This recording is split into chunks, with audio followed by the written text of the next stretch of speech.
Welcome, everyone. We'll get started here in just a minute. Let folks kind of trickle in from the waiting room.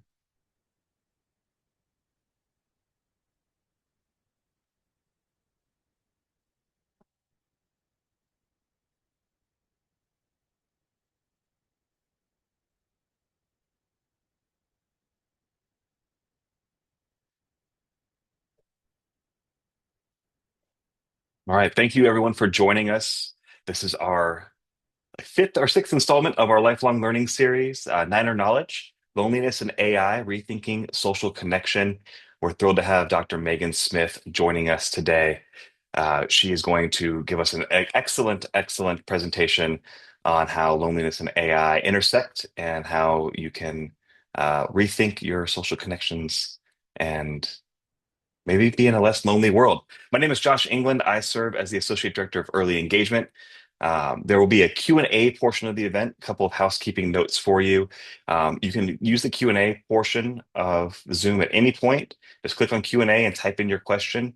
We will answer those questions at the end of the presentation. If you have any technical questions or issues in the meantime, you can also use that Q&A function to reach out to our staff. Our staff are monitoring the Q&A portion and can reach out to you individually if you have any questions or concerns. There's a closed captioning option at the bottom as well. You can click on that to show captions for the presentation. And lastly, this webinar is being recorded and will be available for replay on our website after the event. I'd now like to welcome Jody Kaplan. She will introduce Dr. Megan Smith. Hi, everybody. It is my pleasure to welcome our star of the show here. Please join me in welcoming Dr. Megan Smith. She's the Assistant Teaching Professor of Sociology at UNC Charlotte. She's also a proud Charlotte alum, class of 2011. Dr. Smith's interdisciplinary work spans sociology, gerontology, criminal justice, and social work. Her research focuses on loneliness, belonging, and mental health as pressing social and public health challenges. Dr. Smith leads innovative university initiatives that integrate generative AI and creative strategies to foster connection, reduce stigma, and promote well-being. As part of the Charlotte AI Institute for Research, Dr. Smith empowers students, educators, and communities to reimagine how technology can strengthen social bonds.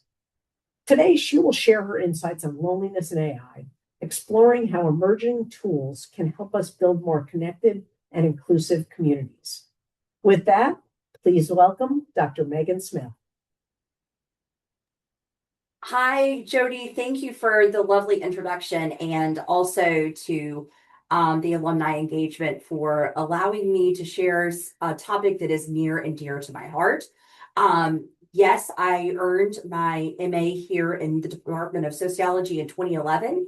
And as you can see from this first slide, and I am now working in the same department. So I'm working with the people who actually taught me and were on my committee to grant me that degree. So it's really awesome. Also, if you happen to not be on campus, it is an exciting time to be here. You can really feel it's palpable, the growth that is happening and the ways in which we are continuing to engage with the community and grow the Charlotte name in not only in our city, but region and nationally and internationally.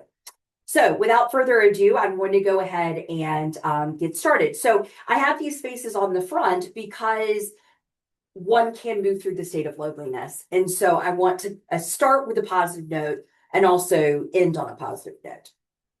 Because these are heavy topics and AI is a little bit of a confusing world. So I will talk a little bit about my own struggles with both of these things. Oh, excuse me. Okay.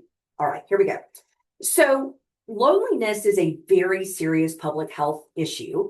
The effects of loneliness on individuals' well-being and health are like smoking 15 cigarettes a day. And that is the quote that is used often. Basically, your chances of dying early from loneliness are more than if you drink 6 alcoholic drinks a day, almost double that. So we know the importance of social connection, but it's very difficult because we're actually at the moment quite socially disconnected. And there are a number of reasons for that, which I'm going to cover. All right, so hi, I'm Megan Smith, obviously my picture right here. Why am I talking about this, and what gives me any sort of street cred, if you will, about talking on this topic? So I've experienced prolonged loneliness myself in graduate school. I did not know what was happening, but I knew that I did not feel well, physically or mentally. And upon leaving, happened to read a book about loneliness. And when we get to the signs and symptoms, I checked off all the boxes, and it was helpful to be able to put a name on it. This is my niche area, so I give presentations on campus, in the community. I write for public consumption, and I even teach courses on loneliness, and all my mental health courses have loneliness modules. I just read all of my gen ed mental health classes, and I would say overwhelmingly, maybe 70% of the students said that the thing they learned the most was about loneliness and how it wasn't just an individual situation and circumstance. I collaborate with social connection folks around the world on research and ways to advocate and build coalitions. And I really see myself as a translator from the research to digestible chunks, in layman's terms, to people, so that, it's not just using academic jargon. This is real and happening in your life, then that's not really going to matter very much. So I see that as my role, which is exactly what's happening today. Okay, so let's have some shared language around this. We often hear social isolation and loneliness together, but they're actually quite different concepts. So I want to go ahead and talk about social isolation. It's the objective measure of how many people we actually see in a certain time period. We have really a lot, we don't have that many statistics in the US compared to other places, like the UK, who has a loneliness minister, and same with Japan and Australia. But in general, we know that older adults are typically the ones that are more socially isolated, but people who also have experienced a lot of trauma and have chronic illnesses tend to be more socially isolated. So older adults, for example, probably see one person every 5 to 6 days if they are experiencing physical health challenges, physical and cognitive health challenges, for example. Loneliness, on the other hand, is a completely subjective experience. So it's the mismatch between the desired number of meaningful relationships one would like to have versus the number that they feel like they have. So let me give an example. Students tell me all the time, Dr. Smith, I like to be alone. Well, everybody needs their people, but maybe it's two people. So maybe it's a family member and maybe it's a friend, and your friend goes to school in California. So now you have one meaningful relationship in your life. That is going to make you feel lonely. Now, other people have different thresholds and they're dynamic. Over our life course, we experience where we want to have more people in our life, and then times when those social circles and social connections are much smaller. I have more extroverted personality traits. And so I like to have 25 people on speed dial at any given moment. And if I only have 20 in my head, I have no friends. It's difficult. So, which sounds silly from the outside. And if you see my LinkedIn or know me personally, you would think there's no way. But that is actually an experience that I have. And so part of the reason why I talk about loneliness too is to kind of keep me on my toes to stay connected. And then the last one is solitude. So when we want to spend time alone, but we feel socially connected, and then that is really a luxury. So I put this picture of nature because I'm a huge national park buff, but I really like to go by myself a lot because it's quiet and I don't have to answer any questions. For anybody who has a job that they have to answer a lot of questions all day long. So this is just a luxury that some people have, to be able to spend time alone when they're also still socially connected. We're going to focus on loneliness and the subjective nature of that for the rest of the presentation. All right, so here are some kind of startling statistics, if you will, from a recent Gallup poll in 2025 and a study done at Harvard in 2020 and then again in 2024. We know a number of things, which is 20% of people report feeling loneliness a lot of the day yesterday. That's 1 in 5 people.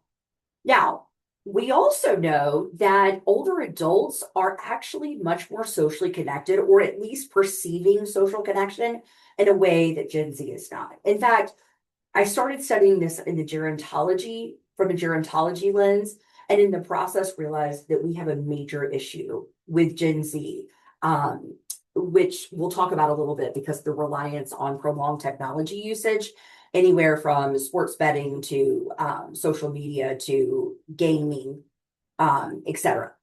16% of people say they are lonely all the time. And this is similar across genders. So we don't see a real difference between men and women. 60% claim that mental health gets in the way of connecting. So if you're coming home and you're feeling socially disconnected and you're sitting on the sofa, you may not necessarily feel like you could just, text people. You're trying to kind of get through the day. This is the get through the day, folks. 57% don't feel safe enough to be vulnerable to really build those meaningful relationships. 45% of people say they don't even know how to form relationships. They haven't been taught. And this really isn't that surprising, actually, because there is some research that says that millennials, who Gen Z are people between the ages of 13 and 28 this year, actually also don't have the social skills. So they're not teaching their children these things because they don't have them as much either. And people are too tired. Now, there are a lot of reasons why people are too tired. This could be because people are working multiple jobs and due to social inequality. So that's the sociology take on that. But also just we live in a productivity culture where we are praised for our productivity, which makes people tired. All right, so here's a graphic on the right, which I think is very helpful to kind of get a sense. Now, insurance companies love to do research on loneliness because they have a huge vested interest, because the healthcare costs for individuals who are lonely are outstanding. I mean, it's alarmingly high.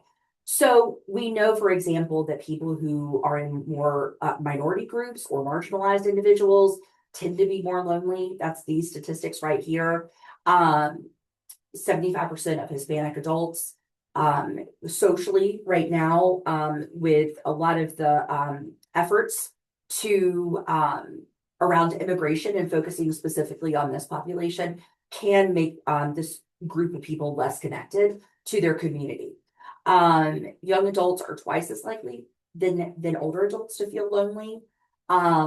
So anyway, these are numbers that, quite frankly, aren't so great. And we're trying to think of ways, those of us in the social connection community, on how to reduce that.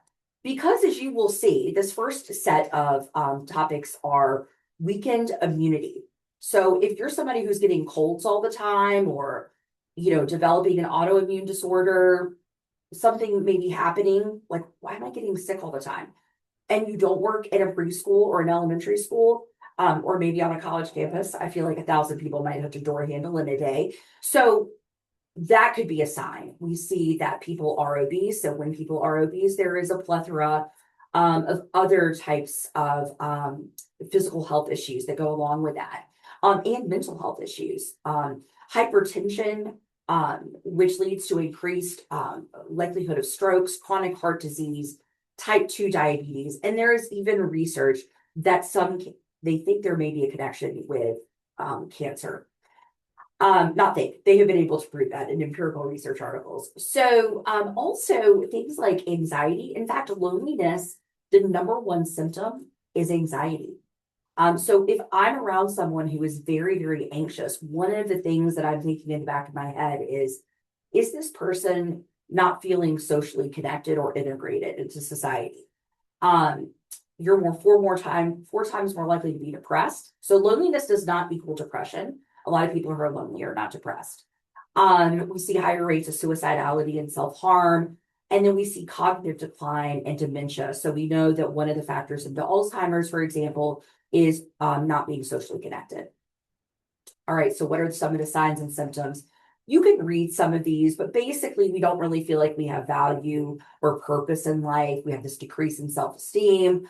and self-worth. We also see major changes in sleep patterns. So people who are evolutionary biologists, this actually is in our DNA from 10,000 years ago, where if you were walking across a desert, the plains, a savanna, and you were by yourself and not with a group of people, you were not sleeping very well because you were hypervigilant to make sure that you stayed alive.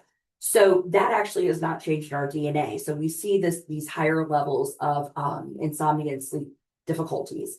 But the one that really got me personally, so I just wanted to share this, is that I was invited to events, but I don't attend. I wasn't attending, even though I had no other plans. And when I talk about this to audiences and students, this inevitably, this sign right here, inevitably is something that is very relatable to individuals. We also see a lot of unplanned missed work days in the classes among students. So the cost to workplaces is pretty high as well, because you're not going to, other people are having to scramble to take care of the workload. All right, so what are the causes of loneliness? Again, I will not read all of these, but I do want to be clear that social media usage is down here lower on the list. We've seen since the 1940s, the census has shown us that people are living alone more and more. It's a sign of financial prestige to be able to afford to live on your own. We have these mental health challenges that are preventing people from feeling like they can develop meaningful relationships. Experiences of discrimination based on identity or status in any way. Fewer face-to-face shared experiences. When I ask a group of people and when I'm in person, nobody's made very meaningful connections online in the same way that they have done them in person. But the main thing, and I think the thing that we need to start off with, is that if one has unmet essential needs, food, shelter, safety, they do not care about making social connections. They care about where they're going to sleep. So that's something to think about, because when we talk about AI, that continues to widen the gap for us. So I have two definitions of AI here for us.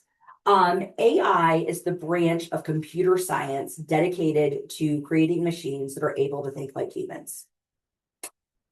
I just want to point out that currently AI, whether it is a robot or Alexa, they are not sentient beings, meaning they don't have emotions.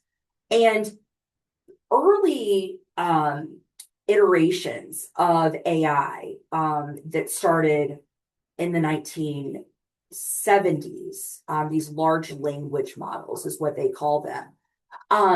You will notice that there is repetition and patterns in the way in which AI responds to what is prompted in the search bar. So in that sense, it's really not that much different than in the 1980s when one of the first iterations of AI was developed. In the 1990s, we see that the precursor to AI assistants, so that would be things like Alexa, Siri, and I have it all on the next page, but that the basis for that technology that has evolved into what we understand and have access to today happened in the 90s. So it's in terms of turns, they call them turns. So if I type into Chat GPT search bar and I do something and then the AI responds back to me, AI is really just gathering what is on the internet. They're not creating a ton of new ideas in the way that people may think they are. There is just a lot of pulling off the internet. So I'm going to talk about the importance of privacy and concerns around data and lack of accountability. So another IBM has this definition right here, which is that artificial intelligence is technology that enables computers and machines to simulate human learning, comprehension, problem solving, decision making, creativity, and autonomy. But you'll notice that the key word right here is simulate. And again, here are people in real life making memories. And so I just want to point that out. The importance of nature. So I've included this just to kind of offset this idea of maybe a more sterile environment that AI is. When this is actually our real world, these images that are happening here. All right, so I wanted to give some names and these provide like skill and competence in some ways because students can learn skills and I could learn the skills around AI. And so I just want to talk about where AI is right now and why one would want to use it. Think that it's 1997 if you were alive in that time and you were not on the internet. So that's if you're not using AI, that's kind of where you would be at the moment. I do personally have an email account from 1995 that I still have 30 years later on AOL, which my sisters who are much younger than me remind me that that is very uncool to have. So anyway, back to this. So Chat GPT is probably the one that we hear about the most. AI applications, let's just call them apps, right? Like that we would have on our phone. The equivalent to those is Copilot, which is Microsoft, and Gemini, which is from Google. Now, Copilot, for example, is, and then there's also, we have access on UNC Charlotte's campus to both Copilot and Gemini, and we have to log into those systems. And you can also create an account on ChatGPT, but you don't have to. Now, once you put information into these systems, the systems now have the information. So if you were writing a book or you were writing up results or you had a business plan, you would want to be very mindful about putting them into Gemini, Copilot, ChatGPT if you are not sure of the privacy that you have on these, because then anyone has access. So a big talk in the academic world is don't put your papers in there, because if someone searches in a certain way, then they'll have access to that and they'll have access to data.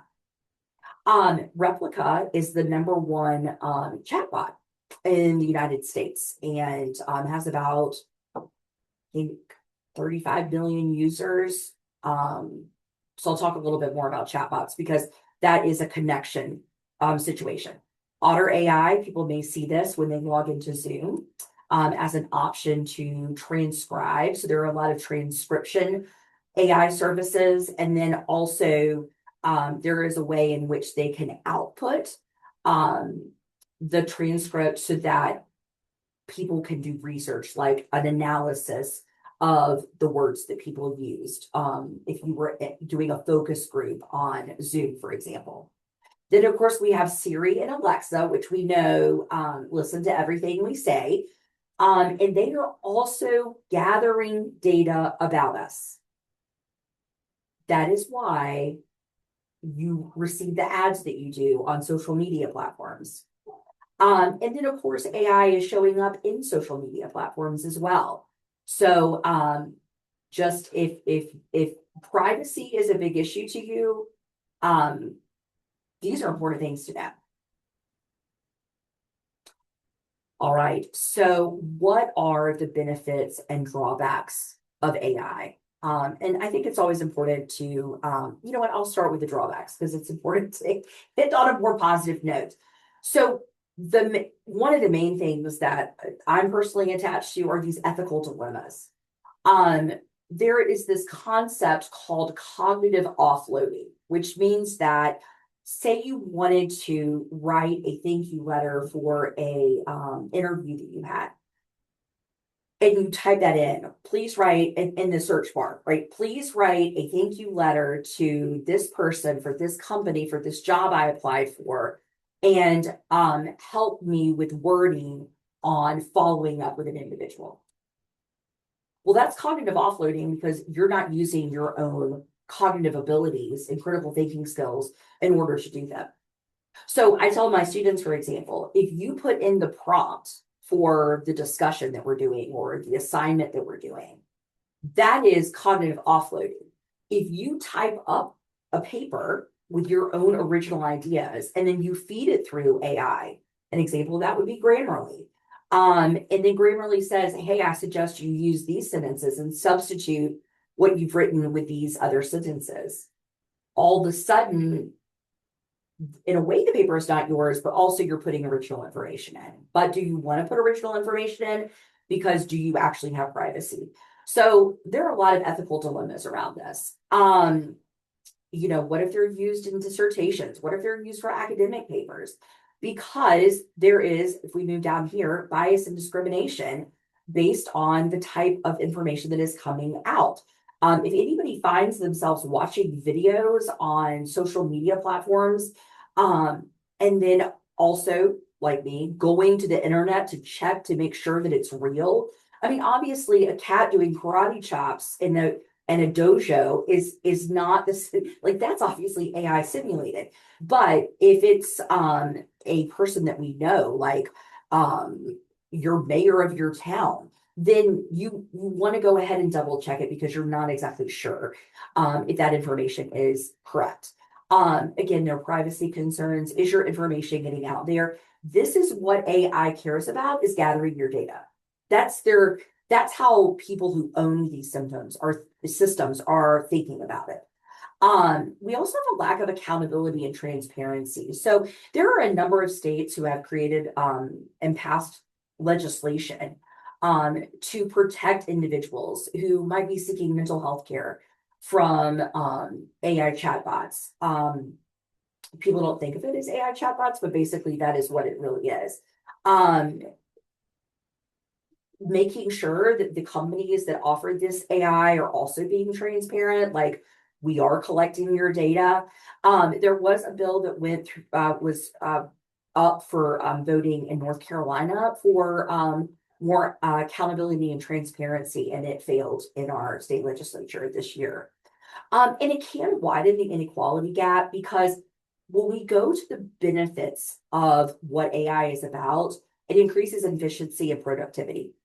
So I can do small tasks, like develop a discussion prompt for students to spend time in nature, lower level division college students, right? I put all of that in. That can give me a prompt, and then I'll say, also make a title for this. And then it will give me a title. So I'm more efficient in my work because some of the work doesn't necessarily need my cognitive and critical thinking skills to the extent that other things do. So I'm more efficient. I can be more productive in that way. Also, if I'm more efficient and more productive, then I have more time to spend with people in the real world. And so that is something to think about in terms of, could I use AI for certain circumstances that would allow me time to spend quality and meaningful time with people in my household, with my neighbors, with family out, all of these different ways in which we actually socially connect, even if it is being at the grocery store, right? When people ask, how do we move through loneliness? We start in very incremental ways. And those ways look like, saying hello to your neighbor and introducing yourself. I personally now do not carry a phone on campus because I made such a big deal about it in my classes. And now I'm afraid that students will see me. So I put up my phone, and you would be amazed at the types of conversations one can have just being in an elevator. What classes are you going to? Or, it can pop up. It can pop up. So, and the more we have practice with interacting, which is going to be important also here, is that we can move through that state of loneliness and be like the people on that very first slide. You could do enhanced decision making, improved customer experience. So companies could be using it for, hey, can you help build a template to, how we interact with customers? Or here is all of our data about that people filled out on surveys after their customer service experience when they called, I don't know, Aetna. We work for the state. So Aetna is our health insurance. And maybe they feed all that information into AI, and it's able to give both, open-ended question information and the survey information. And it does encourage innovation. So as being part of the Chess AI Institute, the AI Institute, Charlotte AI Institute. The name of our college is now Chess.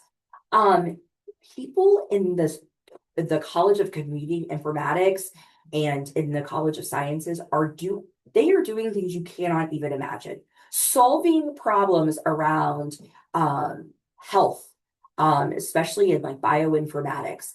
And they now have an AI major. And the college, you may have graduated from the College of Liberal Arts and Sciences, which is now called the College of Humanities, Earth, and Social Sciences. We are also developing an AI major, thinking about it from a historical perspective, a philosophical perspective, from social sciences. And so it's a really exciting time to be on campus and also think more broadly about what AI and the importance of having those skills. So one issue is social disconnection. So that's going to be right here. It encourages connection in a safe environment, but it's actually not with real people. So that's something to think about. All right, so what is the appeal of AI companionship when we think about social relationships? It is a way to combat loneliness. When you are interacting with AI, if you need practice because you have low self-esteem, you are concerned that you'll be judged, you don't know, let's say you're looking for a romantic partner, you don't know how to flirt. We saw earlier that pretty alarming statistic about how people don't know how to form relationships. If you're interacting with AI is not going to judge you, right? But it's basically a parrot in many ways in terms of you say something and the parrot repeats it, maybe in a slightly different way. It's constantly available. So for people that really are craving social connection and for whatever reason are not out in the real world making these with people, they can get online and interact at any moment. And you're not going to be able to get together with a friend at 2 a.m. because you can't sleep, right? I mean, how many times have you been somewhere like on a trip with people or the holidays and somebody says, I woke up at 4 a.m. the other day, and then I'll say, I woke up at 4 a.m. And then we kind of, laugh and say, oh gosh, we should have called each other, but we obviously didn't know. So, but you can have this constant availability. You get social and emotional practice. How are you responding emotionally to AI if you were interacting with AI in terms of social connection? You also have privacy and anonymity. So some of the research is showing that people feel like they can be their true selves, which we saw previously from that statistic is that a lot of people do not feel like they could be their authentic selves. So these maybe fantasies that people have, whether that is around some sort of deviant behavior, whether that is crime, whether that is sexual fantasies, whether that is yeah, I think those would be the top two. You can have an anonymity around that. And then you're personalizing your AI to respond to you in a certain way. And they consistently respond to you in that way. So out in public, if you are very anxious because you're socially disconnected, you can misread cues based on people's faces and things like that. But you're going to have the consistency in a different way in real life. I mean, online. It's basically going to be what you want. And most people want positive connections, which unfortunately could also be a little delusional. So, positive, okay. AI allows for humans to feel heard. They chatbots, and then of course those other things that I was talking about. You're like, Siri, tell me the best place to have a vacation. Oh gosh, my phone is listening to me right now. Siri's doing her little. Oh, okay, so AI is happening while I'm giving this presentation. Yeah, and she just said, I didn't get that. Can you try again? Okay, so if I ask her these things, she's going to tell me, because mine is a female voice, she's going to be able to tell me compassionately where I might be able to take a vacation, right? As opposed to maybe a family member who's like, can you afford that? Can you afford to go on that vacation? So in that sense, people feel heard where they may not feel heard. They may not feel heard in other social contexts. There's also they looked at a bunch of studies in this one. What they also found is that people were truly deceived, and they believed they were talking to a human. Now, in a way, that's a positive thing because they did think they were talking to a human, but also that's disconcerting that people were not able to differentiate. And so that goes back to my example about the reels, in which I'm all constantly double checking when it's a person. So AI may recognize emotions and preferences. And so that's a positive. But true connection requires empathy, respect, and mutual understandings. And this goes beyond their programmed responses and also the fact that they do not have their own feelings. Again, they are not sentient beings. But AI is not a cure for isolation or loneliness. So we know that there can be an emotional dependence, definitely an addiction, and identity discontinuity. So if you are interacting socially with AI, sometimes who you are, you can really get your ego boosted because you have created this avatar that looks a certain way and you're interacting. And so you're like, oh, yeah, I'm a big deal and I am really lovable. So identity discontinuity is important. So when we think about the title of this presentation, Rethinking Social Connection, part of this is what I would refer to as loneliness literacy, which is just education. So now that we have education, maybe one might think, should I be on social media? How am I having these interactions? Am I putting my phone down so that I'm seeming interested and hopefully are interested in what someone is saying? We also want to be conscious that severe and persistently mentally ill adults do experience delusions already, and they can really be amped up by their usage. So if you're dealing with depression or you're already dealing with anxiety, be mindful about the ways in which you're using this and knowing that your real social support systems or the encouragement to go out and create them or reconnect with people. And there are lots of ways that people could do this. You can still use technology. I started a few weeks ago doing Reach Out to a Friend Friday, and I make a video and then text it to all my friends on Fridays. And it's been really awesome to see like how people respond to them. So technology can happen in a real way.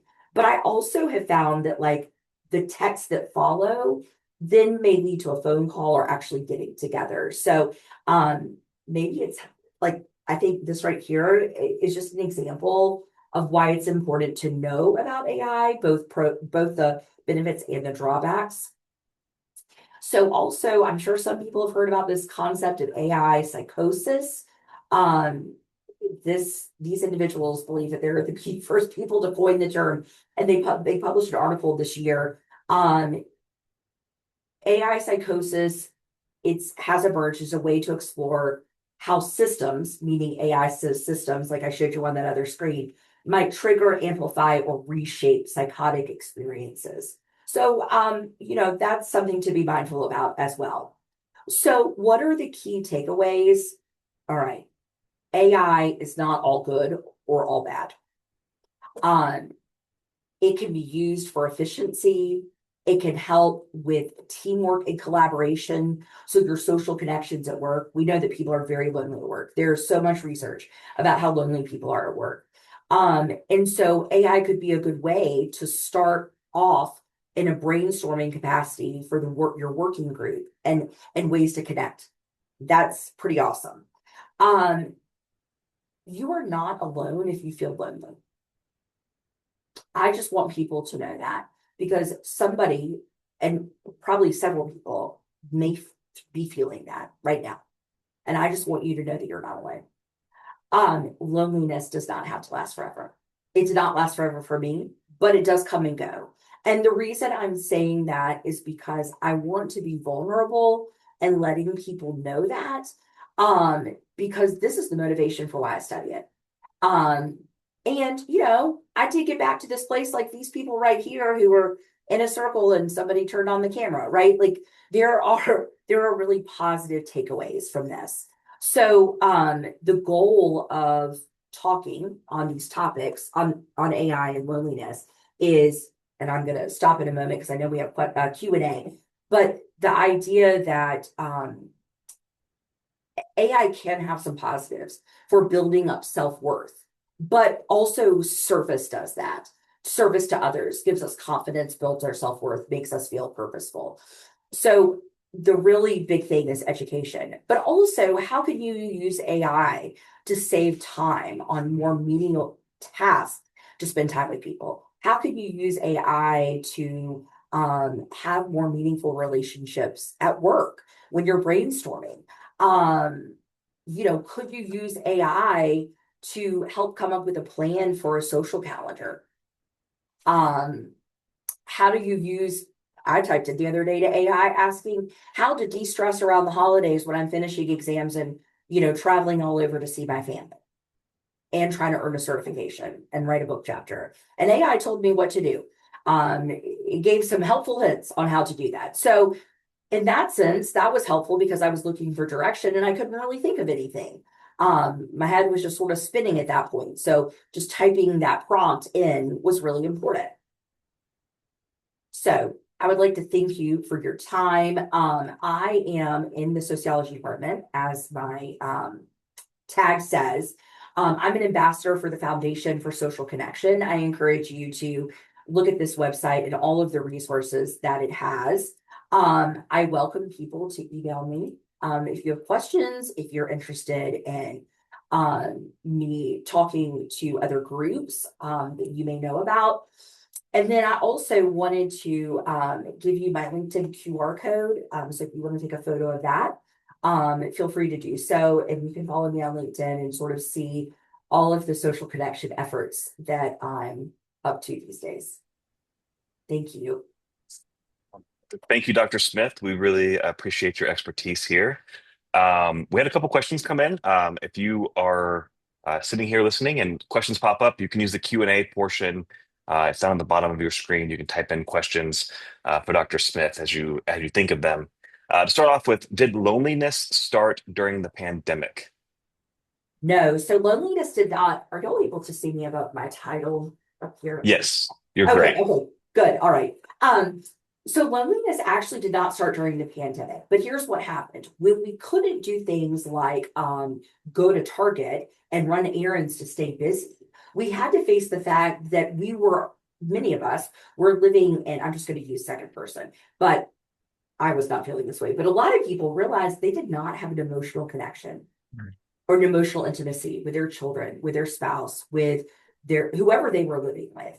And so I think sitting with that and then also the social disconnection that was required in order for people to stay healthy made people sort of sit back and say, oh my gosh. So the fact that's really when it entered the public discourse and people were willing to talk about it in a widespread way.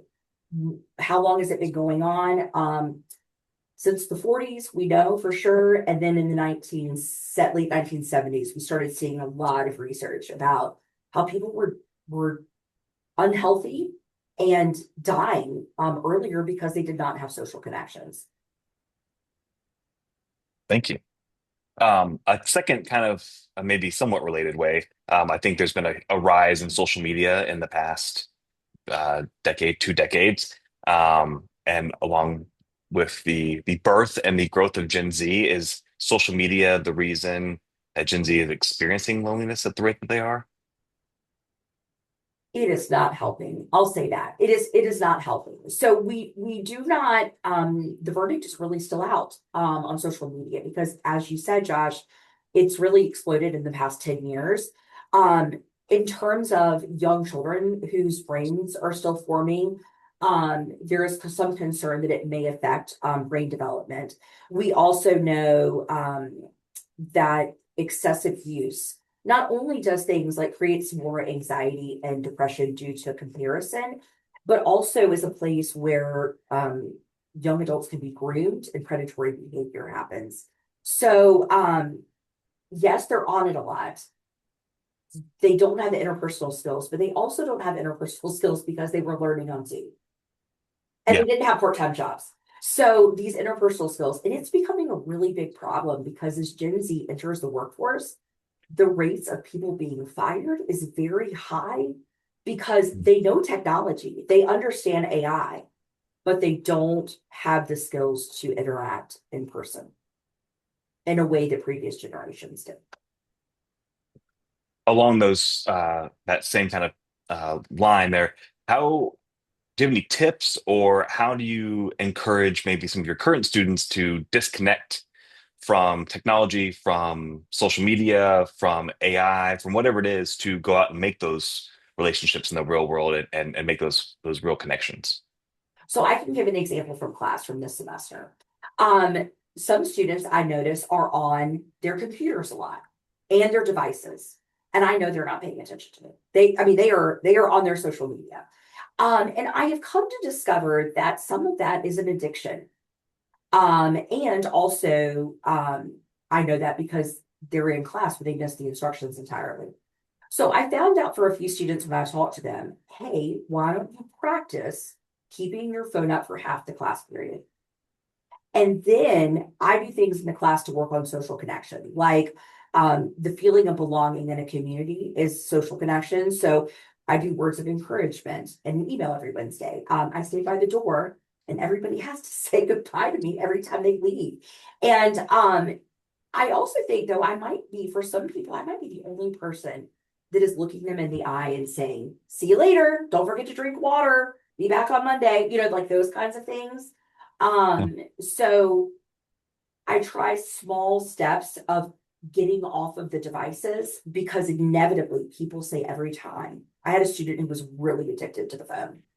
And I noticed at our last class yesterday, he did not have the phone out at all. So incremental, consistent steps, slight shifts, random acts of kindness that are small, kind gestures. These are the things that get us out of that place. Awesome. It seems like you're making great progress. I'm Um, trying. I'm out here trying, Josh. you're doing great. You're doing great. Can you explain a little bit more about chatbots and maybe some of their pros and cons? Yes. So chatbots, in terms of their pros and cons, as I mentioned, they can be a place where people feel very safe. They can communicate with their chatbot anytime they want to. And there could be a flurry of communication very quickly. The average chatbot interaction turn, meaning like I write something, the chatbot writes something back and forth, is 23 times. So that's kind of a lot of interaction in a short period of time.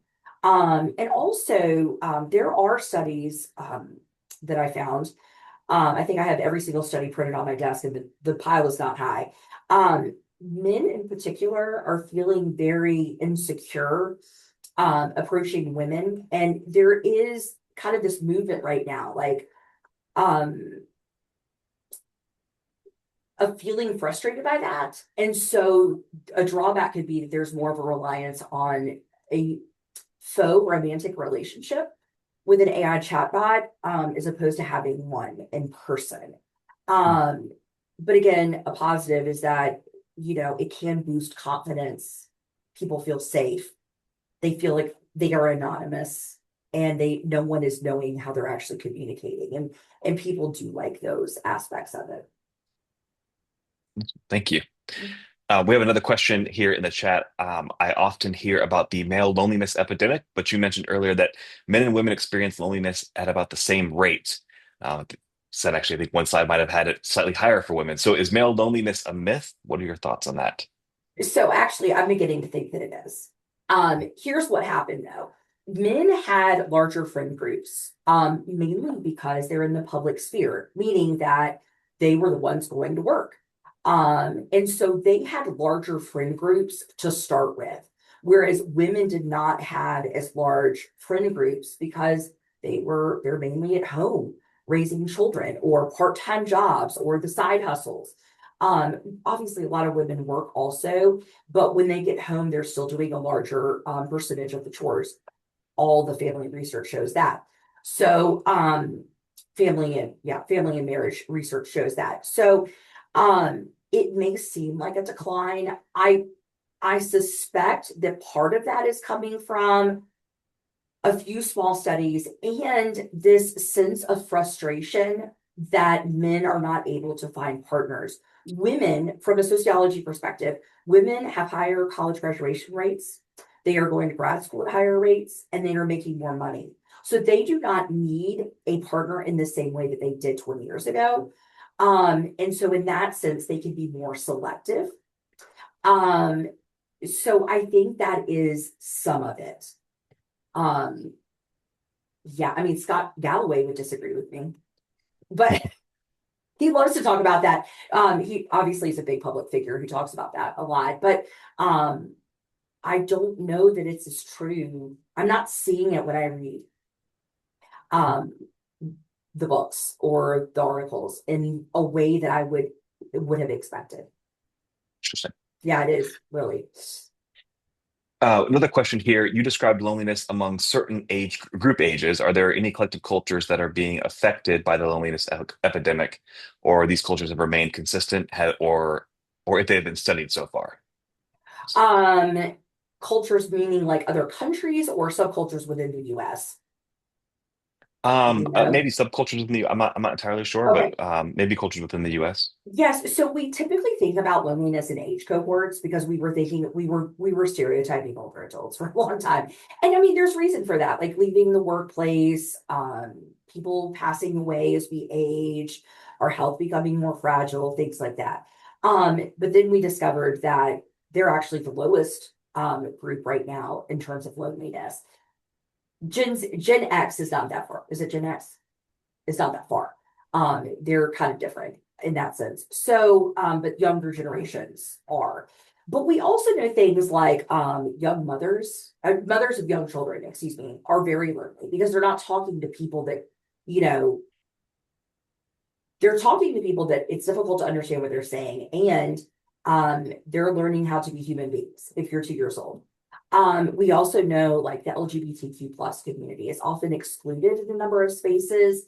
Um, I mean, immigrants right now are definitely being excluded and often being targeted in rhetoric by certain figures. So who have platforms with a wide reach. So in that sense, yes, they are probably more lonely and socially disconnected. I mean, think about living in a place in a small town where most people share the same values and beliefs, and you're somehow different. Then it would be very easy to be feeling lonely. Thank you. Just a couple more here. How do we help a friend who we believe is suffering from loneliness? Yes. So I'm sorry, can I go? I want to go back to one more thing. Yes. I actually do see this question in the chat, so I can answer that in a second. Yeah. But I recently did a presentation on global loneliness to the Honors College, and the main takeaway, the World Health Organization just published a 289 page from loneliness to social connection report. It's amazing if you're interested in looking at it. And what they found was that cultures that had the greatest inequality experienced the greatest amount of social disconnection. And two of those countries, the top two, Botswana and South Africa. Now, this goes against what I would have thought because Asia and Asian countries and African countries typically have a more collectivist approach. Like your actions are determined by like the common good, so that's why you were seeing a lot of mask wearing anytime in Asia. Like I have a cold, put on a mask, right? Because it's for the common good. So it flies against what we would think. So I just wanted to share that. So that's why we Yeah. have a lot of social disconnection here, because of Yeah. inequality. So in terms of helping a friend we believe is suffering from loneliness, I think that just includes a lot of personal invitations consistently. Hey, come do this thing. I'll go with you. Because if you're lonely, you don't want to walk around by yourself. And if you know that about people, just offer to go with them. And then also tell them about this. Tell them about this experience. I mean, I'm sorry, this education that you've just learned. Yeah. And also, as a plug, you can send them this presentation. It'll be live on our page in the next week. And so you'll get an email with the link to it. Our last question that we had, how can we combat social anxiety derived from social media use? Reduce our use of it, which is very difficult to do. So, for example, setting rules for oneself or for your family. When we are at the dinner table, we are not on our phones. I mean, how many times have you been to restaurants and everybody at the table is on their phone? I'm like, wow, that's a waste. Or like I've set the rule for myself to just put my phone up because I have a side hustle. And sometimes when I look, because I have a number of followers and I'm a needlepoint, national needlepoint teacher. So some weekends I travel all over the country to teach. And when I look at what other people are doing, it can evoke that feeling of anxiety. So I just don't get on it, right? Like if I'm walking on campus, the phone is up. That's my new rule to myself. So, and that includes listening to music with the earbuds because it makes me more open to conversation. So, less use. Is that easier said than done? Yes. Awesome. Well, thank you, Dr. Smith. I will leave it in the hands of Jody to close us out here. Well, thank you so much, Dr. Smith. That was really enlightening, interesting, intriguing. I hope you all enjoyed it, attendees, and thank you so much for being here today. As Josh said earlier, this is our fifth event in our Niner Knowledge series. So be sure to check it out, the past events on our website at alumni.charlotte.edu under events, because I think you'll learn a lot about a lot of things that we cover in this Niner Knowledge series. And with that, I want to give you an insider look at some of our future Niner Knowledge topics that you'll see coming down the pike. In January, we're going to be doing sports analytics in the world of NIL with John Tobias, who runs our sports analytics major on campus. Later on in the spring, we're going to have AI for beginners. We're also going to do an in-person architectural tour of Uptown with some of our architect alums. We're going to lead into the summer with something called How to Purchase a Diamond. And these are just a few of the ideas that we have for our Niner Knowledge topics. Let us know what you'd like to see because we are building this program and we like to have 4 to 6 events a year. And if you let us know the topics you want us to cover, we are certain that we will find expertise in our alumni population or in our faculty population. So thank you again for coming. You'll be receiving a survey from us soon. Please fill that out and let us know what you'd like to see next. Thanks again and go Niners.